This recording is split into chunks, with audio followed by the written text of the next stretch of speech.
Are you only seeing shadows of reality? Plato's cave throws you into a mind-bending scenario that exposes how easily we mistake appearances for truth, making you question everything. Welcome to Anna and Gary's East-West Coaching. Life got you feeling stuck or just, blah? Join us as Gary. Anna, dive headfirst into the messy, the magical, and the absolutely human experience of living. So today, Anna, I thought we would talk about Plato and his allegory of the cave. Not everybody's familiar with Plato, and not everybody's familiar with this particular story that he told. So what do you know about it? From the name, not much, but I'm curious to discover what it is. Well, yeah, it could be that people are, like yourself are maybe not familiar with the name, but you may have heard the story. And it's about people really who are stuck seeing life from a particular vantage point and believe that the way they see life is the only way that life can be seen. And there is no other possibility other than that. So I'm imagining, think of a native tribe in the Amazon who've never met anybody else outside of their tribe.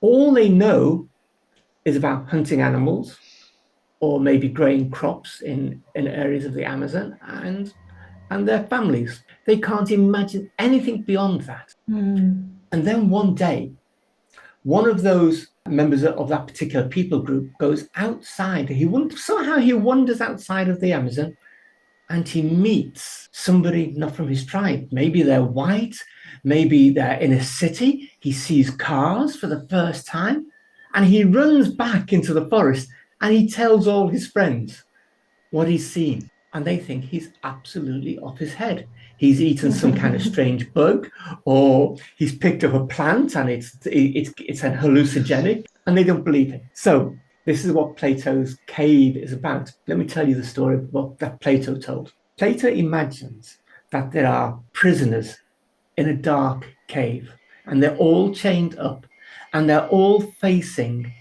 a wall. And what they're looking at on the wall is what they believe life is about. And what they're seeing are shadows. And the shadows are cast by people who are behind them. There is a fire behind them, and the people behind them are making the shadows with puppets or with their hands. And so the people who are prisoners cannot turn their heads around. They cannot see what's behind them. So they do not see the real life. All they see is the shadows that are cast. So they believe that the real life are just the shadows. That's all there is to them. Now, as it happens, one of these prisoners escapes the shackles. Don't know how that happens. And he goes and he sees these puppeteers. He thinks, wow, really? Is that what it's like? And then he sees beyond that, there is a way out of the cave. And he wanders through this dark passageway and into the light. Oh my word.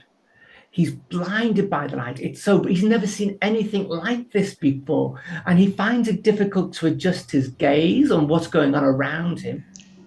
But as he does so, more and more things come into view. He sees trees and plants. He sees wild animals. It's an incredible sight for him. And he realizes that this is really what life is. And all of this time, he and all his prisoners have only been living a tiny, limited life. That there's actually something beyond being chained and all of the shadows, the two-dimensional images that they've been watching all of their lives. And he's exhilarated by this. Now, he could, if he wanted to, stay above the ground and just go and live a life, but he can't do that.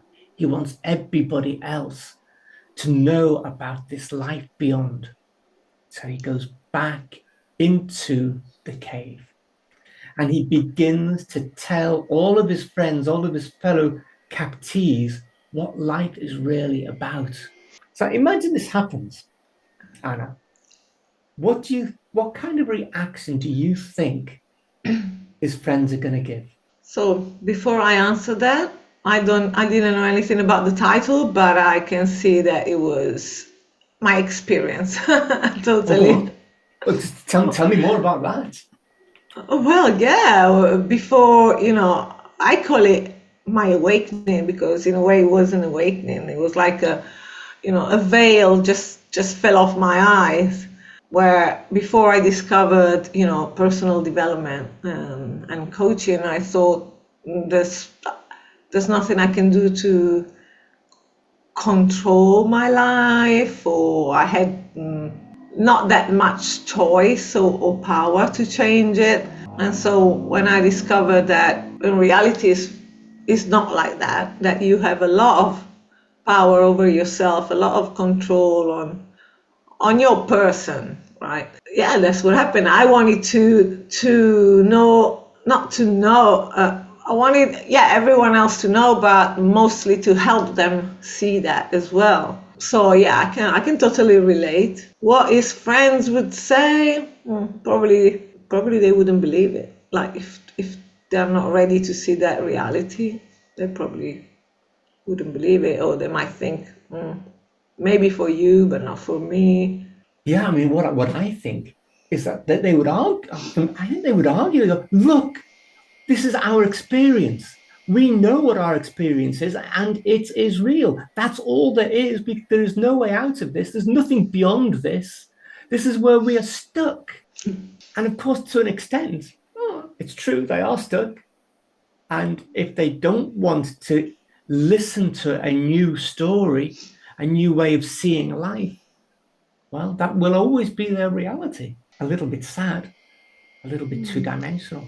And I think for the person who's trying to explain that there's more to life than this, must be incredibly frustrating as well.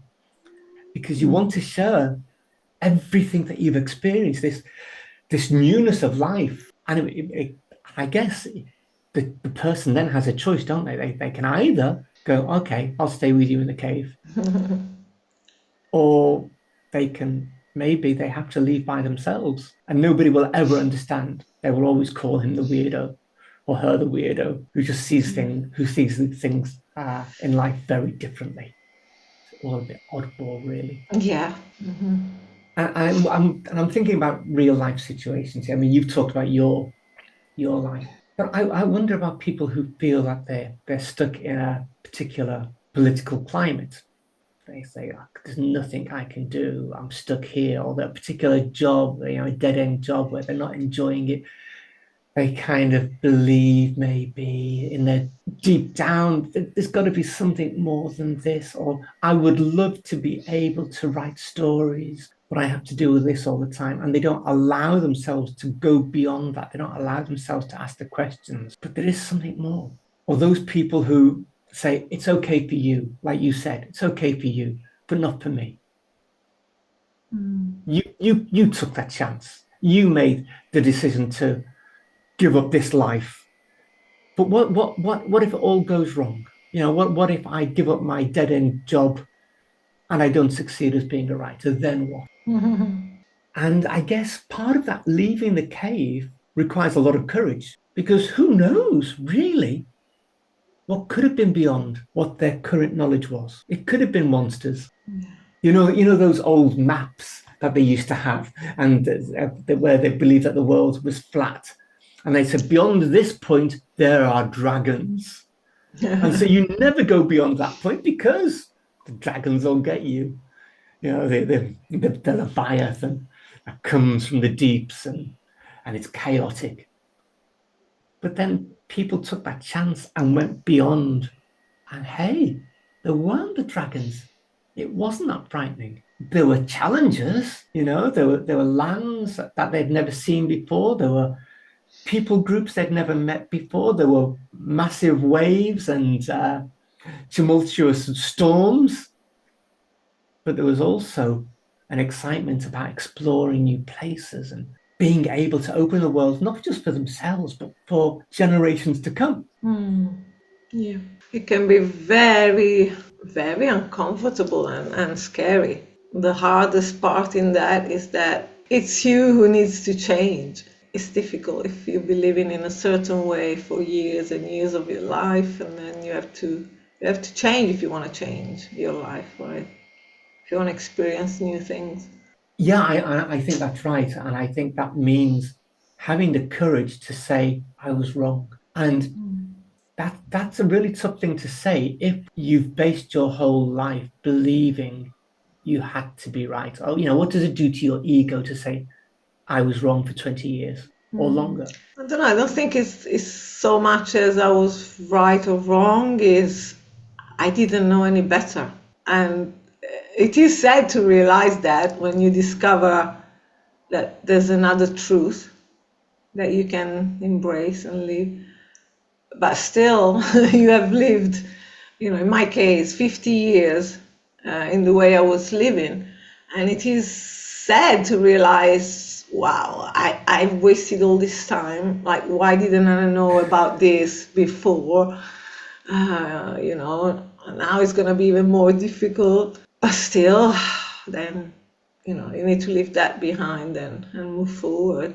Growth is not comfortable at the beginning, that's for sure. Oh gosh, no, absolutely. I use the image of climbing a mountain. There are going to be places where you're going to ache, and it's going to be stretching muscles, or you may even pull muscles or damage your ankle as you're getting higher and higher. But reaching the summit, the top of the mountain, wow. I've got to say, you might not even reach the top of the mountain. The top of the mountain isn't really the thing, is it? It doesn't matter whether you reach the top or not, it's the climb. If you are enjoying this video, help us by pressing like and subscribe. It costs you nothing and means the world to us. You know you want to, so go on, just do it. And the climb is exhilarating. Each time you get a bit higher, you reach another level, and you see around you a whole new landscape that you've never seen before. That is the thing. The journey is the thing. And the journey is not linear. It's always, not always, but it's, there's ups and then there's downs, and because you're dealing with yourself, with your human emotions and limitations and whatever. So every time there's a new step to take, that can be a little bit bumpy, and then you overcome that step and you move on to the next one, and then the next one there will be something else to grow from or to expand from. So I see groups of people who are constantly arguing with each other, and they both believe that they're right, and what they appear to be afraid to do is to listen and understand and to hear somebody else's experience of life, not necessarily agree with it, but to be influenced by it, to hear it, to understand it, and then to grow because of it. And so they each stubbornly hold on to their own. They call the other person a fool, an idiot, that their ideas are crazy, that they're maybe, I don't know, blasphemous even, whatever they do to protect what they've always known. And this way of living our life, saying what I believe is actually not just a belief, but is the truth, is a way to stagnation. There is no growth involved there, no matter how passionately we believe something. And I think the way through this is listening and being compassionate and caring and understanding and being patient as well. Recognizing, it's going to take a long time. Somebody who's been 50 years, Anna, believing the same thing and living a particular life is not going to change overnight. No. And even if they are changing, it may not be at the same rate as I am, or I may forget how long it took me to get to where I am now. And I want everyone else to be at whatever my level is, like that. And it doesn't, well, I say it rarely happens that way. Depends. It depends a lot on the person.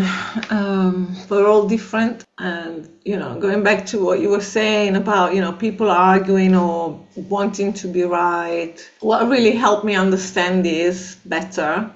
So to understand better how other people worked, functioned, or thought about things, it was, the map is not the territory, right? So each one of us has got their own map. The reality is big and different, and it can evolve, or you can live it in so many different ways. It depends on how you were brought up, all your life basically, what you learned during your life. So if you understand that each one of us has got their own map, but there can be many, many, many different situations and ways of thinking, you understand that there are many realities. So for that person, that is real. Even if you don't believe in what they believe, for that person it's real. That's their map. Yeah, absolutely. Well, I just want to take you a step back because I want you to unpack a little bit of what you just said, because I understand, I think, what you mean by when you say the map is not the territory. It's a phrase that we often use in NLP and in coaching. So we know, I think, what that means. But for somebody who's never heard that phrase before, the map is not the territory, can you explain a bit more what that is? Each one of us is their own world, right? It's like you're your own world, basically. Each one of us is unique, depending on your childhood, your experiences in life, your traumas, everything that you lived in your life, how you were brought up, your ideology, and so that is your map.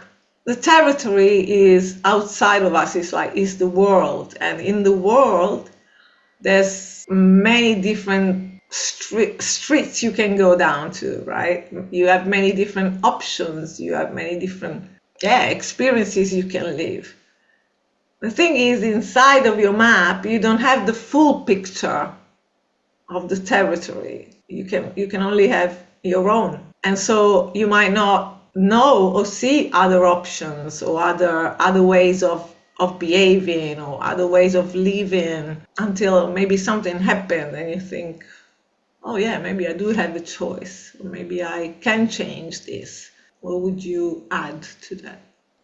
Yeah, I think what you say is fantastic. Absolutely. I think what I would say is that a map can only be an idea of the territory, because now if we knew exactly what life was like from a map, the territory was like from a map, then the map would have to be the same size as the territory. It would have to cover the whole world, this one map. So maps are condensed. And when you condense something, you lose all sorts. Well, first of all, you lose the 3D aspect. So I can see contours on a map, but I can't really know what that mountain looks like or how deep that lake is. I can know that there maybe is a lake there, but it doesn't tell me how marshy it is, or what it's going to be like to wade through there. If I can see a road, it doesn't tell me how busy the road is on a particular day that I go down it. It just tells you there's a road there. What's it going to be like? Is the road falling apart? Is it you might be able to tell if it's a motorway, but again, it depends which country it's in, about how well it's maintained. So the map gives us an idea. And so you can say, oh, I can see your map. I can see what it looks like. But unless you've been there, you really do not know. That's what the brain does, right? It just generalizes and puts into categories, and all the rest is like the rest. The things you don't believe in or for you're not important, you just discard them. And so you create your own map. Your brain creates your own map based on who you are, what you believe, how you've grown up. There can be, millions of realities, and that's why people live millions of different realities. Absolutely. I'm just thinking about when cartographers first drew maps, and you compare them to the maps now, they're quite widely different. Apparently, they were mapping out the same countries, but they're very different shapes. They got the kind, maybe roughly the right kind of shaped blob, but there's no way that they could have got it right. It's the same for us. We think we know, really, because we bring all our distortions in, don't we? All our false beliefs, all our negative thoughts, all those beliefs that hold us back because they're not really useful beliefs. It's a rubbish map, actually. Yes, exactly. Yeah, I think when you understand that, you can also be more compassionate toward people because you understand that's their reality and that's what they believe. And so if you keep arguing, that's not going to help. Yeah, arguing doesn't actually get you anywhere. I don't think I've ever argued anybody out of a belief that they've had. That's for sure. But I've had some amazing discussions with people who want to listen. And we've had those aha moments. Oh, I didn't see it that way. Oh, now I see what you mean. So you're not trying to argue anything. You're really desperately trying to understand and get a different picture and a more accurate map. Yeah, exactly. You walk together hand in hand out of the cave and into the light. Yeah, there's light at the end of the tunnel, as they say. So it would be interesting, wouldn't it, if people listen to this podcast to hear about their aha moments, those times when they've gone, oh, yeah, my map is rubbish. Or I saw the light, I came out of the cave and it just all hit me at once. Yeah, that would be very interesting, yeah. You and I as coaches, when people are taking, they want to go somewhere, they want to go on a journey, we say, take a step at a time. What's the small steps you can take to get there? And it's the same for this. You know, our own personal journeys. Is go and talk to somebody different from yourself. Not in order to convince them that you're right, but to hear their story, just to go and listen. Yeah. And it may be strange and odd. My wife's son was here I say here, I mean in China. First time he's ever been in Asia, and he was here for 6 days. And it was wonderful to see literally his eyes getting wider and his jaw slackening as he experienced for the first time a completely different culture and getting his head around different foods and different traditions and a different way of even being with one another. And I think he's gone away from here with a totally different view of a country and of a people that he had before he came. And I think that's really impressive when people come open-minded and go away with hearts full. Yeah, that's it, open-minded, exploring. Yeah, that's so beautiful, you know, seeing other realities than just your own. Lovely. Thank you, Anna. I think that's probably a good place for us to stop. Yes, thank you, Gary. I enjoyed it. Lovely talking to you. And you. Dance for me. Dance, oh. Dance for me. Dance for me. Dance, oh. Dance for me. Pull up, I got 5 wishes on a Friday. I know y'all different, y'all popping bottles in broad day. So much cameras, I gotta move in a small way.